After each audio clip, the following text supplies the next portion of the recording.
I'm sure most of you know who Luke are. If not, I'll just give him a quick introduction there. He first, well, I suppose he's probably most famous for being a cannabis activist, probably one of the first, or at least one of the earliest and one of the loudest. And he's very much probably been doing it for himself for many years on his own before other organisations like LCI and Normal and here ourselves in UCC, Drug Awareness and Reform Society, got involved. He's been running an election pretty much every 2 or 3 years since 1997.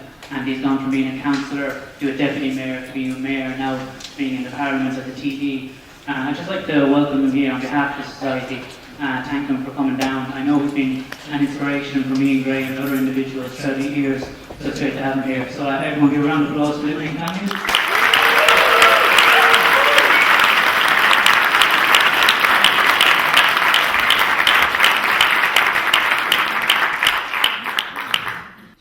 First to say thanks to everyone for coming along.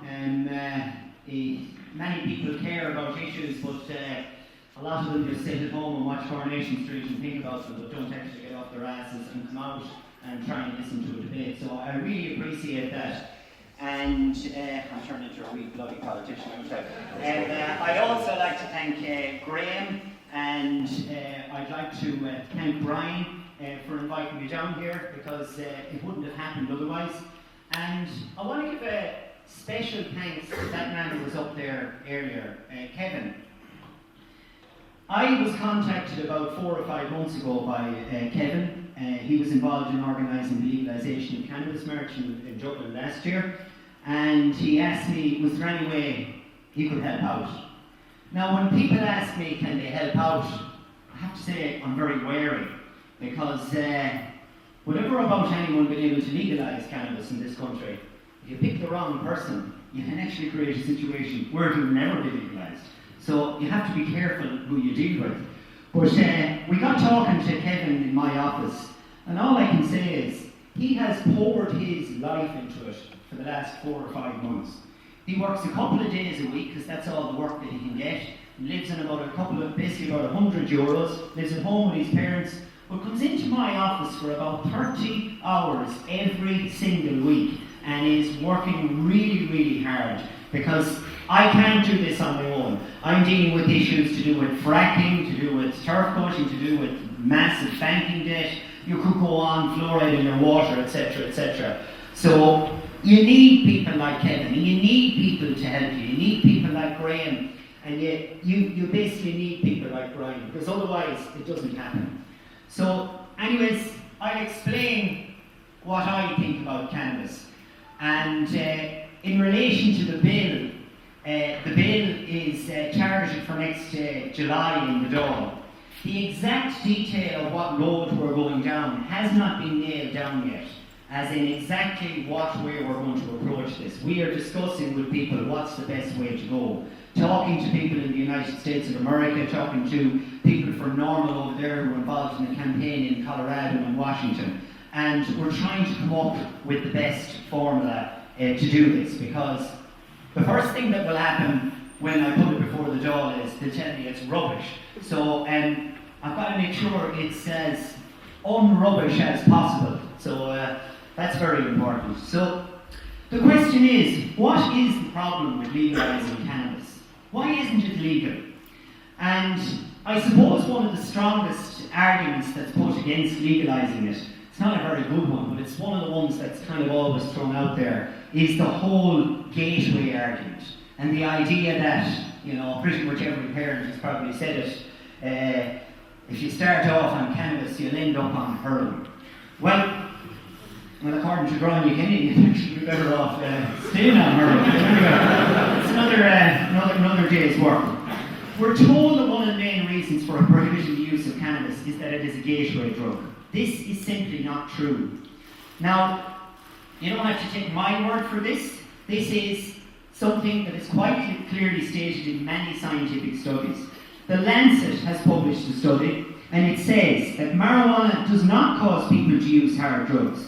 What the gateway theory presents as a causal explanation is a statistical association between common and uncommon drugs, an association that changes over time as different drugs increase and decrease in prevalence.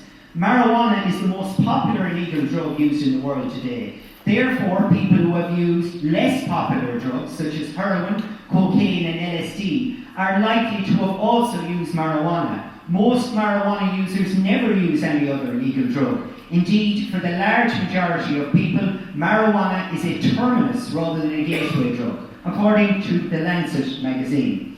To compound this fact, in March 1999, the Institute of Medicine in Washington, D.C. issued a report on various aspects of marijuana, including the so-called gateway theory.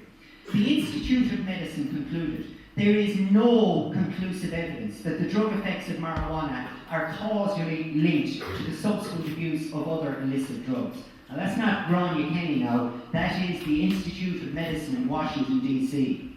Now I think one of the strongest arguments against the whole gateway theory is if you actually look at the Netherlands. And you look at a study that was produced by the Trimbos Institute, a psychiatric think tank over there that does massive studies. I think this particular study looked at 5,000 teenagers. And in their study, they showed that Dutch teenagers they had a chance of less than 1 in 1,000 of experimenting with heroin. Now the figure for Ireland, now these are studies and statistics and who knows how true they are, but they can't be that far off.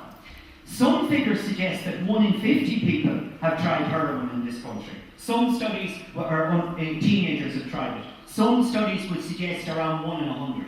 But let's say it's 1 in 100. You compare that to the figures that have been shown to be true by the Trimbos Institute. It shows that in a country where you can openly purchase cannabis, you are 10 times less likely as a teenager to progress on to using heroin. So, I mean, if there's truth in the gateway theory, teenagers or people in Holland, they should all nearly have heroin problems at this stage. There is also this idea that needs to be tackled, this whole idea of it damaging your motivation. Now, it's like this.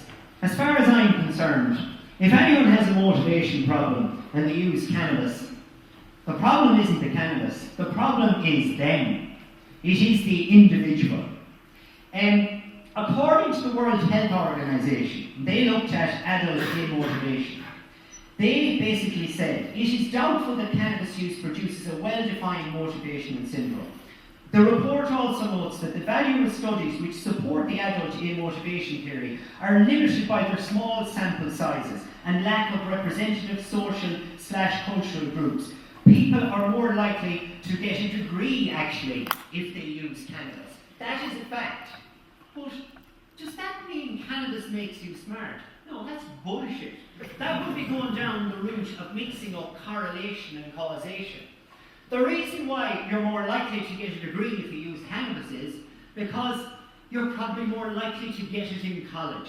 But if I was to apply the same logic to causation and correlation that some of these scientists do, I would now be concluding that you should smoke loads of cannabis and you'll probably get a doctorate if you smoke loads of it. So you've got to be careful of mixing up correlation and causation. Another supposed argument for banning cannabis is that it causes brain damage.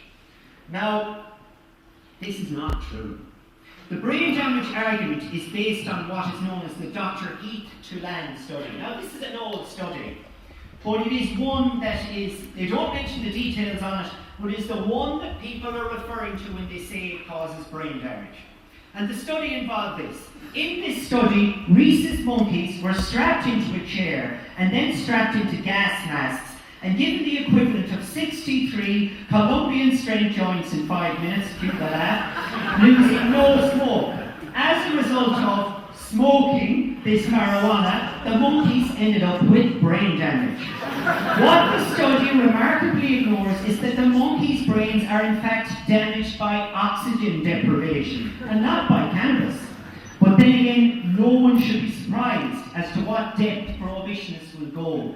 Because believe it or not, in the 50s, in the United States, one of the scare tactics which was put out, and if you got a laugh out of the last one, you're definitely going to get a laugh out of this one, was that it made men grow breasts. That is a fact. Well, it's not a fact. That's what they said was a fact. And I suppose the obvious punchline is, if that was true, then I would be on page 3 every day of the week. One of the most significant studies done and carried out on the whole issue of brain damage was one which was done in the Johns Hopkins University, the research university in Baltimore, one of the most respected research institutes in the world. 1,300 people were studied over a 15-year period, and the conclusion was as follows: no significant differences in cognitive decline between heavy users, light users, and non-users of cannabis. Now, I don't have anything on them in the Johns Hopkins University. I have no knowledge that the chief researcher is a paedophile and I'm going to out him if he doesn't agree with me. I'm not holding these people over a barrel. They did this study. They came to these conclusions. And there's one thing for sure: the Johns Hopkins Research University is not going to put its whole reputation at stake just to keep me and you happy. They came to the conclusions because they are true. Now, in the last year, our wonderful media in this country reported negative impacts on IQ, intelligence quotient, for people who used cannabis during adolescence. Now, it scared an awful lot of people, and rightfully so. It should scare an awful lot of people. But what they forgot to tell us was that actually it wasn't all bad news. What the full news was that they conclusively proved that if you smoke it as an adult, it does not damage your IQ at all, in any way. And what it did prove is that if you want to minimize any damage caused by cannabis, what you do is you legalize it and you make it more difficult for adolescents to get it. In the same way as they do in Holland or the Netherlands, call it what you want. If you are caught selling to a minor and you run a coffee shop, you won't be running a coffee shop anymore. It will be closed down. Whereas in Ireland, we have a situation where the people who sell it, they don't ask for identification. They don't give a damn, a lot of them, who they sell it to. So if we're worried about it damaging people's IQs, and we have a study out there that shows, not causally, but there's a correlation between use as an adolescent and negative IQ scores, well then you should make it more difficult for young people to get it. And there's a fairly obvious way to do that. Now, about 8 or 9 years ago, I actually believe the medical arguments against legalising cannabis had been beaten. And then we had what I would call Reefer Madness 2. Reefer Madness 2 was a follow-on from the previous Reefer Madness in the States, and schizophrenia became the new enemy. We were all going to become schizophrenics if we used cannabis. And any amount of studies were trotted out, the details that weren't looked at very closely by the media, and causality and correlation, well, sure, fuck them. Who cares if there's a difference? Now, if you have a good look at it, and have a look at what's reported out there, if you have a good read, you'll see that actually there isn't a lot of evidence for this. Reuters reported that there is no scientific proof that cannabis use induces schizophrenia. They were reporting the Magazine for Psychiatry, a peer-reviewed journal based in the Netherlands, which analysed all available evidence on the issue. And the 3 authors concluded that there was no justification for saying it. And there was also numerous studies looked at, and the main studies that are kind of thrown at you from the schizophrenia angle are the Swedish conscript study. And the Swedish conscript study has been, basically according to Lancet magazine, it has said that it does not prove that cannabis use causes schizophrenia. Whereas if you were to pick up many publications in this country, it would be almost definite that it did. And the Lancet magazine said about one of these studies, It said about the Swedish study, this study does not establish whether adolescent cannabis use was a consequence for pre-existing psychotic symptoms rather than a cause. The Lancet magazine said, a declining incidence of treated cases of schizophrenia over the period when cannabis use has increased suggests, however, that cannabis use is unlikely to have caused cases of schizophrenia that would not otherwise have occurred. This observation suggests that chronic use may precipitate schizophrenia in vulnerable individuals, an effect that would not be expected to change incidence. But surely, the biggest case study you can look at of all is the fact that, according to Trevor Turner, consultant psychiatrist at St Bartholomew's Hospital in London and vice president of the Royal College of Psychiatrists, succinctly destroyed the claims by saying, in spite of an 8 to 10-fold increase in cannabis use in Britain over the past 30 years, now we'd be expecting an epidemic now in the increase in schizophrenia, going by this evidence, but the reality is schizophrenia and the cases of schizophrenia reported have actually gone down, even though over the last 30 years the number of people who use cannabis in Britain has increased 8 to 10-fold. So you can look at the studies, you can pull them apart all you want, but if the use of cannabis increased the incidence of schizophrenia, then surely if after 30 years in Britain where 8 to 10 times more people are using it, we should see an epidemic. We don't. We actually see that less people are actually using it.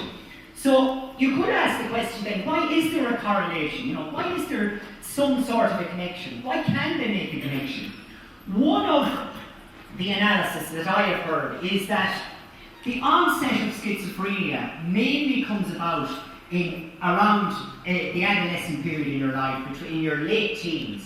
And also, you are statistically proven more likely to try cannabis around that age. But that doesn't mean one causes the other. To conclude that cannabis causes schizophrenia, to conclude that would be the same as concluding that if you met an obese person, that you would blame their large-sized clothing for their obesity problem. You would not do that, because obviously it didn't cause it. It is an obvious consequence of it. So, the question is there any other drugs out there that we should be worried from the point of view of mental illness and schizophrenia and all that? I wonder, is there? Well, coffee. Coffee does it. So maybe we should ban it in the morning. I'll read a few things here about coffee, if we were to be consistent on cannabis. Long-term overuse of caffeine can elicit a number of psychiatric disturbances. Two such disorders recognised by the American Psychiatric Association are caffeine-induced sleep disorder and caffeine-induced anxiety disorder. In the case of caffeine-induced sleep disorder, an individual regularly ingests high doses of caffeine sufficient to induce a significant disturbance in his or her sleep. Ban it immediately. In some individuals, the large amounts of cannabis can induce anxiety severe enough to necessitate clinical attention. This caffeine-induced anxiety disorder takes many forms, from generalized anxiety to panic attacks, obsessive-compulsive symptoms, or even phobic symptoms. Because this condition can mimic organic mental disorders such as panic disorder, generalized anxiety disorder, bipolar disorder, even schizophrenia, oh my God, a number of medical professions believe caffeine-intoxicated people are routinely misdiagnosed and unnecessarily medicated, when the treatment for caffeine-induced psychosis would simply be to actually stop it. But the point I'm trying to make here is that if they were banning cannabis because it caused mental problems, well then I'm afraid Maxwell House is in serious trouble, because there are more studies out there to show that it does more harm, but we don't hear anything about that, do we? And really, would it make sense banning it? No, it wouldn't. There's got to be pragmatic in this world. So then there's the issue of, if they hadn't got you with that one, well, you're going to get cancer if you smoke it. Definitely. 100%. There's no escape from it. And if ever we wanted proof, There you go. But cannabis and cancer. You may have heard that it causes lung cancer, and that it is 5 or 7 or 10 times more harmful than tobacco. Now, excuse me now if I'm not being very accurate on the number of times more harmful it is than tobacco. There's a reason for it though. Every time I pick up a newspaper, there's a new random number in there. Just make it up as you go along. That is a fact. I have picked up newspapers one day and I've discovered there's 5 times more tar in cannabis than there is in tobacco. The next day there's 7 times more. Jesus, I'm thinking, by the time I read the newspaper next year, you'll be able to tar the bloody roads with the thing for something. So, let's look at the reality of this. The largest study of its kind has unexpectedly concluded that smoking marijuana, even regularly and heavily, does not lead to lung cancer. Now, just to prove that I don't come down here and look for studies that suit me, before this study came out, I stood in this theatre years ago and I said that I believed cannabis smoking caused cancer, because that was the evidence available at the time. Well, today I'm telling you the evidence says otherwise. Now, I use logic to conclude, basic logic, what I thought, to conclude that it caused cancer. Sure, smoking something over your lungs, breathing in and over your lungs, sure, how the hell could that be anything other than bad? But let's look at the biggest study of all time. The new findings were against our expectations, said Donald Tashkin of the University of California at Los Angeles, a pulmonologist who has studied marijuana for 30 years. Federal health and drug enforcement officials have widely used Tashkin's previous work on marijuana to make the case against the drug being dangerous. They don't want to talk to him anymore, strangely enough. He said, we hypothesized that there would be a positive association between marijuana use and lung cancer, and that the association would be more positive with heavier use, he said. What we found instead was no association, that is remarkable, at all, and even a suggestion of some protective effect. Tashkin's study, funded by the National Institute of Health's National Institute on Drug Abuse, involved 1,200 people in Los Angeles who had lung, neck and head cancer, and an additional 1,040 people without cancer, matched by age, sex and neighbourhood. They were all asked about their lifetime use of cannabis, tobacco and alcohol. The heaviest marijuana smokers had lighted up more than 22,000 times, while moderately heavy usage was defined as smoking 11,000 to 22,000 marijuana cigarettes. Tashkin found that even the very heavy marijuana smokers showed no increased incidence of the 3 cancers studied. That is remarkable. And to me, when I read that, I have to say, I was very happy for selfish reasons, because I had smoked marijuana for years, and this was damn good news. Damn good news.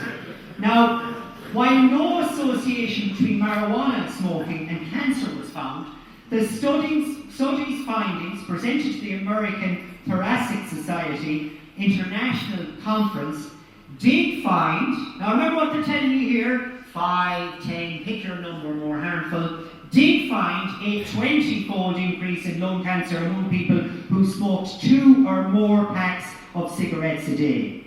The study was limited to younger people younger than 60, because those older than that were generally not exposed to marijuana in their youth, which at a time when it's most often tried. So that study is factual. This is the guy who was telling people it was more cancerous originally. And I didn't just read it off the internet. I rang this guy. I spoke to him for an hour and a half on the phone, and he was actually very forthcoming. Out of the blue I rang him and he spoke to me for an hour and a half. And he said it himself. The study was pretty much set up to prove that cannabis was bad. And that's why he started off with the phrase, surprisingly, at the beginning of his study. Now, something that has been thrown out lately is that you could maybe have legalised cannabis 30 years ago. But we're not talking about the same thing anymore. It's way more potent nowadays. Rubbish. Absolute rubbish. The studies that they are looking at are studies which was done on marijuana in the 60s in the United States, which was held in storage, which had denatured THC in it, that showed there was about 0.5% THC in it. And in comparison to some of the marijuana that was around at the time, it was the wrong comparison to make. There is nothing new about high potency cannabis. During the 60s, it was available in premium varieties such as Acapulco Gold, Panama Red, etc., as well as in the form of hashish and hash oil, which were every bit as strong as today's Sensibilia, but were ignored by government in potency statistics. While the average potency of domestic pot, or cannabis, we call it pot in the States, did increase with the development of Sensibilia in the 70s, the range of potencies available has remained virtually unchanged since the last century, when extremely potent tonics were sold over the counter in pharmacies. Simple facts are this. In the 70s, you could get marijuana and you could put it in isopropyl alcohol, or you could put butane through it and you could end up with 99% THC. That was possible at the time. Nothing new has changed. You heard them talking about skunk. Oh, skunk is so much worse. They talk about skunk like it's a particular type of cannabis. Skunk is as much a type of cannabis as Guinness is a type of alcohol. It's a bloody brand. And to be quite honest, I am not a big fan of cannabis that has THC levels that are way up there and CBD levels that are way down there. That leaves you wired. Now, more than most alcohol drinkers don't like to drink absinthe on a Saturday night. But the reality is, you don't have any bloody choice under the current regime because, well, really, you don't know what you're bloody smoking. So this idea that it's got more potent, and that's the reason why we can't legalise it now, is complete and utter erroneous bullshit. It is not true. Unless maybe people didn't know how to make tinctures hundreds of years ago, they did know how to make tinctures hundreds of years ago. In fact, it's even in the Bible, it's suggested that there was hashish oil there and then. And how did they make it? Well, they didn't create some amazing new strain of cannabis that had never been heard before. They just used their head. So, from the point of view of banning it from, it's going to kill you and it's going to do this or that to you, really, those arguments don't stack up. But if you are interested in people's health, and if the government are interested in people's health, and they tell us they are, well then they should legalise it in the morning. But because it is illegal, it is actually far more dangerous. And you probably know this. Cannabis at the moment is cut with anything and everything. It's cut with silicone, it's cut with glass, it's cut with sugar, hairspray, etc. to bulk up the weight.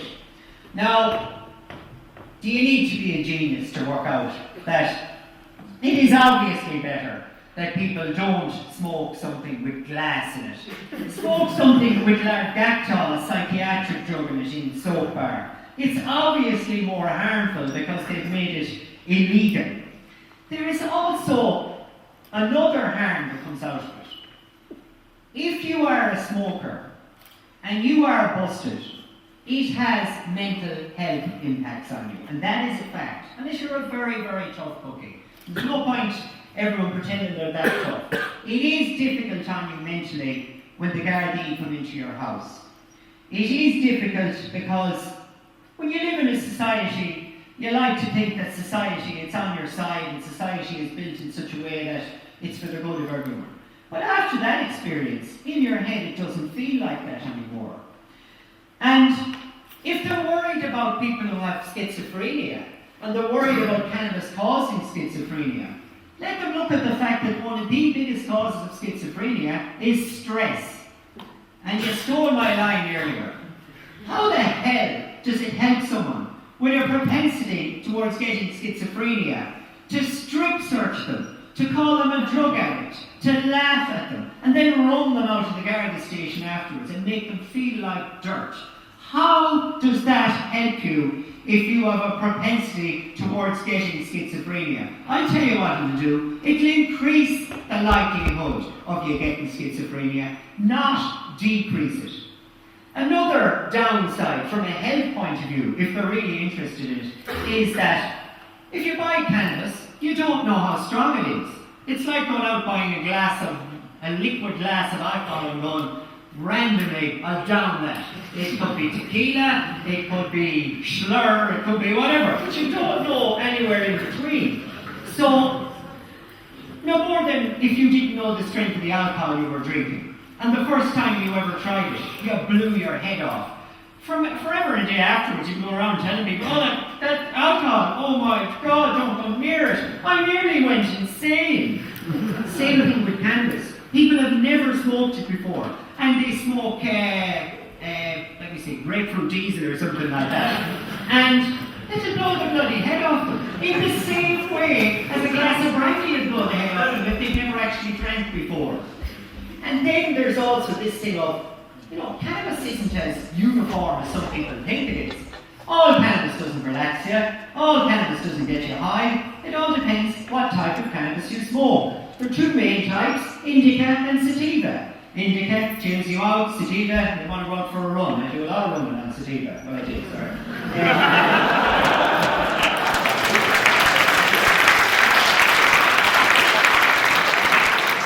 So if you were an anxious sort of an individual naturally, nowadays your mates are having a smoke and you join in. It'll do you damn harm. It won't do you any good.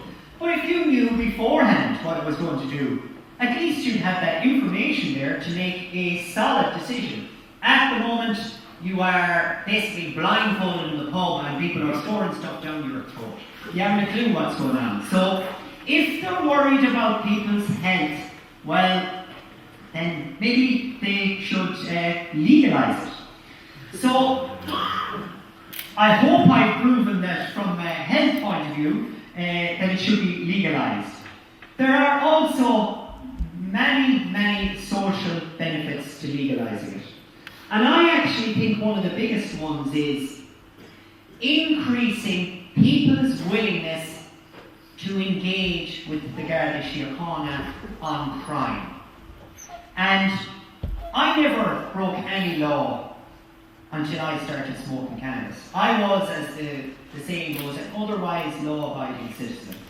I had no problems with the Garda Síochána, and I was right not to have any problems with them.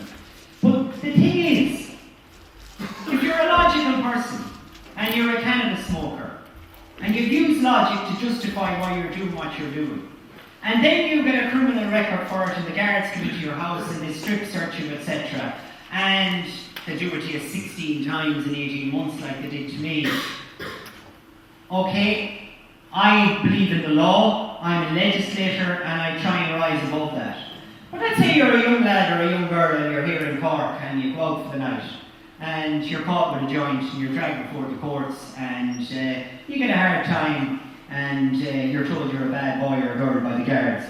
The chances in the future of you actually doing anything to report a crime have been lessened massively because you are now starting to question every law, wrongly or rightly. I think that would be one of the biggest benefits to legalising it. It would, for someone like me, I wouldn't be an otherwise law-abiding citizen. I would be an actual law-abiding citizen. So, from that point of view, I think it would make a massive difference. But the other the obvious social benefits out of it are that at the moment, if you're caught in possession of cannabis and you end up with a criminal record, you have the equivalent criminal record in many senses. Now, people will kind of laugh if you talk to them about cannabis, but if you end up with a criminal record, it's no laughing matter. You have the equivalent problems in many ways as someone who is criminalised for being a paedophile. What do I mean by that? What I mean by that is, if in the future you ever want to work in a job working with children, you won't be allowed. If you want to become a doctor, you won't be allowed. If you want to be a teacher, you won't be allowed. Oh, sorry, unless you lie on your application form, you won't be allowed. If you want to do any job that pays well in this country, you won't be allowed. I filled in a job application for a factory in my town about 8 years ago, and I filled it in truthfully. I could not be given the job because I was a health and safety threat, because I had a criminal record for possession of cannabis. So, you look at the fact that I tried to get the figures off Alan Chatter as to how many people have to put up with this shit. How many people have a criminal record for possession of cannabis? I'll tell you something remarkable. The state actually doesn't know how many people have a criminal record for cannabis possession. Now you might say, why don't you look at the statistics from the last few years and add them all up? Well, you could do that alright, but that wouldn't allow for people like me, gurriers like me, who have a record on 5 occasions. So you don't actually get the proper numbers. But what I do know is, there is a minimum of 100,000 people in this country who cannot actually get a decent, well-qualified job. It gets worse though. There's 100,000 people in this country who, in the teeth of an economic crisis and in an unemployment crisis, cannot go to Australia, cannot go to the United States of America. Now I can be brash about it and say if they don't want me, I don't want to bloody go there. But it has a massively negative impact on their lives, like. And that is having an impact on over 100,000 people in this country at the moment. Now people talk about the tax take you get from legalising cannabis. What about the increased tax take if you allowed all of those people to do what they were capable of doing? And then on the other hand, they'll say, oh, we have a study showing that people who have a criminal record for cannabis don't tend to do well in life. You wonder why. You don't bloody let them, do you? Now, there is a worse situation than those. If you have a row with your partner, and you have kids, and they are in any way vindictive at all, in other words, if they're human, and they decide to play that you have a criminal record card, you will potentially never ever see your children again. My wife could do that to me in the morning because I have a criminal record. And I know she could because she's a social care worker and she knows it inside out. And that is a fact. Now, we are doing that to 100,000 people. Not only do I want cannabis legalised, what I want after it is legalised, I want an apology. I want an apology for the damage that this state has done to over 100,000 people's lives by this stupid law. They have done serious damage to people's lives. So, that reason alone, I think we need to go down the road of legalisation because it has massive, massive negative impacts. Now, do you know, it's kind of funny. The only 2 jobs you can actually get are you can become a politician and actually you can become a parent until you have a row with your partner. So the 2 important jobs you can still actually kind of do. So finally, I'm going to talk about financial implications. What would happen to us financially if we legalised it? Now, you can only get ballpark figures on this because really they're only theories until you actually do it. But the library and research section in the DAR, I contacted them and I asked them would they be able to get together any information on what they knew about the value of the cannabis market in other countries, if there was any available, the cost to the legal system, cost to policing, etc. And they give me a figure of a conservative estimate of 468 million euros a year is worth to the Irish economy. That is 3 times more than if every last person in this country paid their €100 household tax. And you wouldn't have pissed off anyone, Phil. It actually pissed an awful lot of people. Now,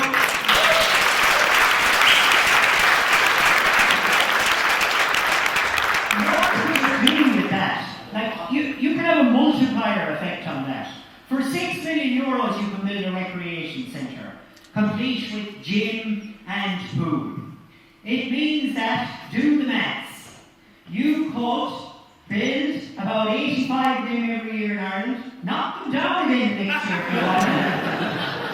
But instead of knocking them down, you could actually build one every year and let people into it for free. And we have statistics that show that obesity costs the state 1.9 billion per year, alcohol abuse costs us 3.6 billion. So that €500 million, you could do an awful lot with it, and you could drive an awful lot of other savings and an awful lot of other revenue within the economy. So I don't like leading with the financial argument, because I suppose you could make a financial argument for everything and just do it because of that. But when you put it with all of the other arguments, and you look at the amount of revenue that's lost, and you look at the fact that there's the guts of €500 million going into the pockets of the type of people who shot Veronica Guerin dead, I think, call me a radical if you want, I think that we'd be better off building swimming pools with that money than basically having to deal with the situation where members of our media are being shot dead by gangsters for telling the truth. So I have to say that from a political point of view, I cannot see why this is radical anymore. We have seen massive changes over the last year. When I initially got into this 15 years ago, I would have said cannabis will be, rather naively, I said cannabis will be legalised in the next 3 or 4 years. Independent newspaper in Britain started a campaign on all-out legalisation. It actually looked like, do you know what, this might actually happen. And then Reefer Madness 2 happened again. And then I would have said, 8 or 9 years ago, I would have said, I don't think cannabis will ever be legalised. But we have had remarkable progress around the world in the last while.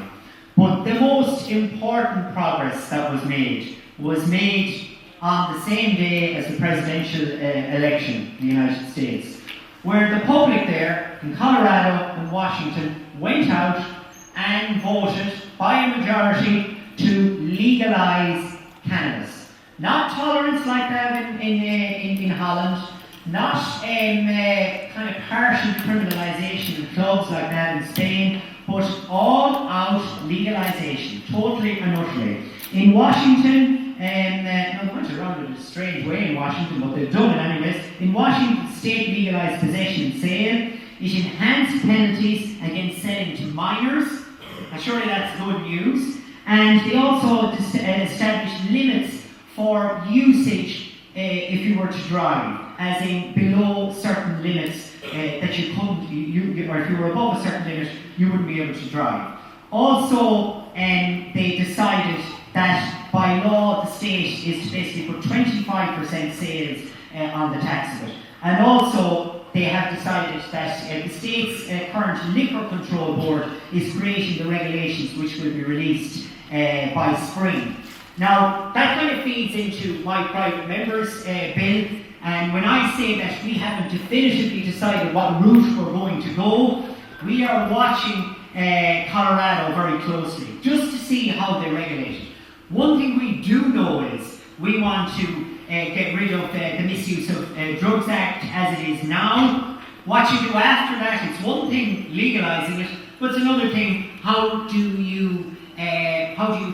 people purchase it, how do you ensure minors don't get it, etc. That all has to be nailed down and put in the bill. That is something that will be done over the next couple of months and then will be presented to the public.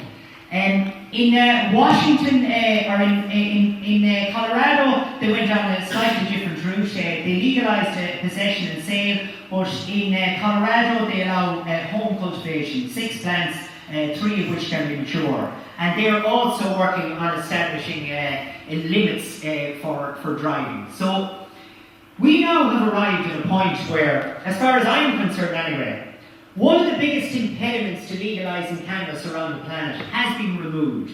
Because the United States of America has been a big driver in the enforcement of the Single Convention on Narcotic Drugs, which came in 1961 and was amended in 1972. Now, I know they don't give a damn for the UN when it suits them, but on the drug issue, they love to cite this.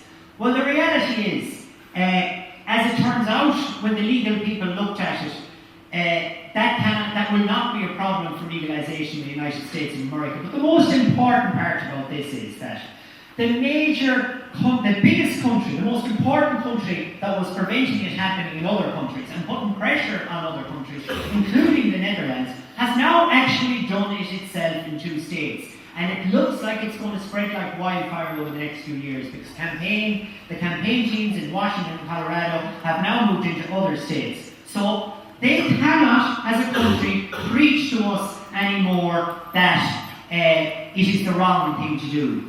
And we have seen a situation where the Uruguayan president has said that they're going to legalise it. It looks like it's going to happen in Mexico, as I've already said. They have clubs in Spain. My parliamentary assistant had an enjoyable smoke in Barcelona over the summer. In Portugal, they have decriminalised all drugs, and Time magazine, which you could hardly call liberal in any way, they have said it was a massive success. So, from a political point of view, this is not radical anymore. This is something that's been supported by Republicans in the United States. So, will they pass it in the DAR when I put it before them? I don't expect them to. We'll put it like that. I'm not going to say they won't, because that's been very negative. I go into these things with a very positive attitude. You'd want to, if you were me, if you started off 15 years ago in politics. But will they vote for it? Who knows? I'll say that. But what I do know is that for the first time ever in Dáil Éireann, on a Tuesday night between 7:30 and 9 o'clock, there will be 1.5 hours of solid debate on the legalisation of cannabis. And I do know on that night I will get a 15-minute opener speech. And I do know that the following night, on Wednesday, between 7:30 and 9 o'clock, there will be another hour and a half of debate, 100% dedicated to the legalisation of cannabis. And we will, for the first time, in a mature, adult, responsible way, be able to discuss and debate this. And I hopefully will be able to educate people and change a few minds. A few people have privately told me that they will support it. I'm not going to tell anyone who they are at the moment. But even if it's only one other person, at least it's a marker. It tells you where we are. But we're not going to give up that easily either. We're not going to give in to this idea that they won't vote for it. What I need you to do in the run-up to it is to get on to your local TD, put the arguments to them, financial, social and health-wise as to why it should be legal. Tell them they'll never vote for them again unless they vote for it. Tell them you'll be watching how they vote that night in the Dáil. I publish how exactly everyone voted. And that's how we actually do it. But on that night there is one major thing that needs to be done. We need to show them that we are willing to fight on this one, and we are willing to protest. Now, Kevin did an excellent job along with Anthony and a few other people in organising the protest last year, and in Cork people have done a brilliant job of organising protests. But I know people are afraid to come to them. I know they are. I know people are wary of coming to these marches, and I know there would be more at them if they weren't wary. So on that night, what I intend to do is, I hope to mobilise the 100,000 plus people who have nothing to lose by turning up outside Dáil Éireann. And I hope they will be joined by other people who can come, and I would say, advisedly wear a disguise. That's a fact, because your life can be in serious trouble if you get connected to this. I know it. I have lived it. I have had nightmares about it. But on that evening, in order to sway these people, we need to get, we're not going to get the 100,000. We're not going to get 50,000. But even if 10% of those people who have had their lives destroyed by this law were to turn up outside the gates of Dáil Éireann, and another 10,000 people who feel strongly enough were to turn up outside Dáil Éireann, what would we have? We have the biggest crowd outside Dáil Éireann since this Dáil came together 2 years ago. And numbers count. And in the same way as an alcoholic needs a drink, a politician needs a vote. And they'll do anything for it. Anything. Even if they don't agree with it, they will go for it. And if enough of me are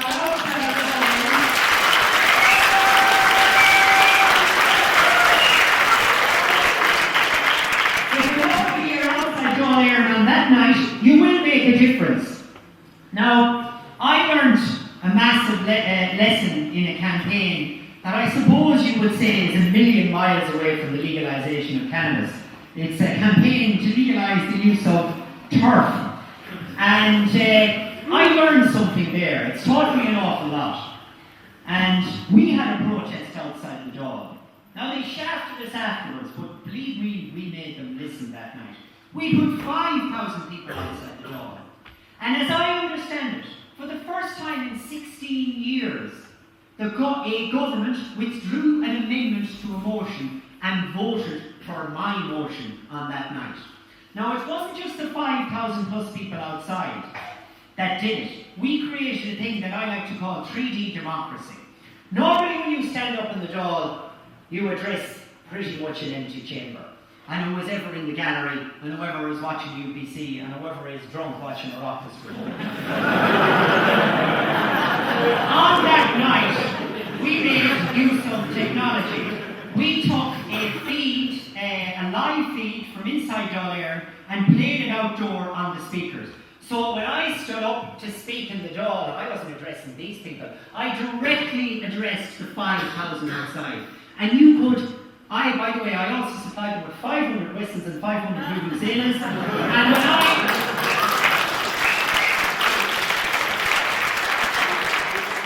when I was to speak, you could hear them inside the door. It was phenomenal. The hair, you hear the phrase, the hair didn't rise on the back of my neck. I looked like a monkey at the end of it. There was that much hair sticking out. It was phenomenal. So, will they vote for it? Who knows? But by God, will we make it difficult for them not to. And afterwards as well, what you need to be doing is, on your phones outside, you need to have your mobile number of your local representative, and you need to be texting them. We're out here. Will you come out and talk to us? Explain why you voted for me to be a criminal. Explain why you voted to allow €500 million of resources to go into the hands of the type of people who shot for Alec Aguirre. Come out here and explain to me why that's better than spending it on recreational facilities. Come out here and explain to me how it's better than persecuting someone who might have schizophrenia. Come out here and explain to me why you did this in my name. Because remember, you wouldn't be there without me. And that's how we will get change. But the one way we will definitely get change is, if you don't give up, you can never ever be beaten. Thank you very much.